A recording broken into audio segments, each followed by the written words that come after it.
രാഷ്ട്രീയ നേതാക്കളുടെ മക്കൾ അധികാരത്തിന്റെയും പണക്കൊഴുപ്പിന്റെയും നടുവിൽ വാഴുമ്പോൾ ആദർശത്തിന്റെ വേറിട്ട പാതയിലൂടെ സഞ്ചരിച്ച ഒരു കമ്മ്യൂണിസ്റ്റ് നേതാവിന്റെയും മകന്റെയും കഥ സോഷ്യൽ മീഡിയയിൽ ചർച്ചയാകുന്നു. CPIM മുൻ സംസ്ഥാന സെക്രട്ടറിയും അഴീക്കോട് മുൻ MLAയുമായിരുന്ന ചടയൻ ഗോവിന്ദന്റെ ഇളയ മകൻ സുഭാഷ് ചടയന്റെ ജീവിതമാണ് ഇപ്പോൾ വാർത്തകളിൽ നിറയുന്നത്. കണ്ണൂർ കമ്പിൽ ടൗണിൽ ഗായത്രി എന്ന ഹോട്ടൽ നടത്തി ജീവിതമാർഗം കണ്ടെത്തുകയാണ് ഈ ബിരുദധാരിയായ മുൻ നേതാപുത്രൻ. ദേശാഭിമാനി കണ്ണൂർ എഡിഷൻ ആരംഭിച്ച കാലത്ത് ബിരുദധാരിയായ സുഭാഷിന് അവിടെ ജോലി ലഭിച്ചിരുന്നു. എന്നാൽ ചടയൻ ഗോവിന്ദന്റെ മകന് ജോലി നൽകിയതിനെതിരെ അന്ന് പാർട്ടിയിൽ ഒരു വിഭാഗം പ്രതിഷേധമുയർത്തി. മകന്റെ ജോലിയെ ചൊല്ലി പാർട്ടിയിൽ അസ്വാരസ്യങ്ങൾ ഉണ്ടായേക്കാം എന്ന് തിരിച്ചറിഞ്ഞ നിമിഷം ആ ജോലി ഉപേക്ഷിച്ച് വീട്ടിലേക്ക് മടങ്ങാനായിരുന്നു ചടയൻ ഗോവിന്ദൻ മകനോട് ആവശ്യപ്പെട്ടത്. മകന്റെ ഭാവിയേക്കാൾ പാർട്ടി ആദർശങ്ങൾക്കും അച്ചടക്കത്തിനും വില കൽപ്പിച്ച ആ പിതാവിന്റെ വാക്ക് സുഭാഷ് ശിരസാവഹിച്ചു. അന്ന് ആക്ഷേപം ഉന്നയിച്ച പല നേതാക്കളുടെയും മക്കൾ അന്ന് പാർട്ടിയുടെ വിവിധ സ്ഥാപനങ്ങളിൽ ഉന്നത പദവികളിൽ അലങ്കരിക്കുമ്പോൾ സുഭാഷ് തന്റെ അധ്വാനം കൊണ്ട് ജീവിക്കാൻ തീരുമാനിക്കുകയായിരുന്നു.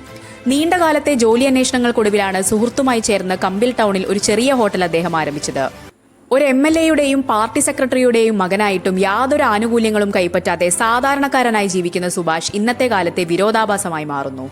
തന്റെ മക്കളെ എങ്ങനെയെങ്കിലും ഉന്നതങ്ങളിൽ എത്തിക്കാനും സുരക്ഷിതമായ കരിയർ ഉറപ്പാക്കാനും രാഷ്ട്രീയ ഭേദമന്യേ നേതാക്കൾ മത്സരിക്കുന്ന വർത്തമാനകാലത്താണ് ചടയൻ ഗോവിന്ദനെ പോലൊരു നേതാവ് വ്യത്യസ്തനാകുന്നത്. ജീവിതകാലം മുഴുവൻ പാർട്ടി ലോക്കൽ കമ്മിറ്റി നിർമ്മിച്ചു നൽകിയ ചെറിയ വീട്ടിലായിരുന്നു അദ്ദേഹം താമസിച്ചിരുന്നത്. അധികാരത്തിന്റെ ഉന്നതിയിലിരുന്നിട്ടും സ്വന്തമായി ഒരു സാമ്രാജ്യം കെട്ടിപ്പടുക്കാൻ അദ്ദേഹം തുനിഞ്ഞില്ല.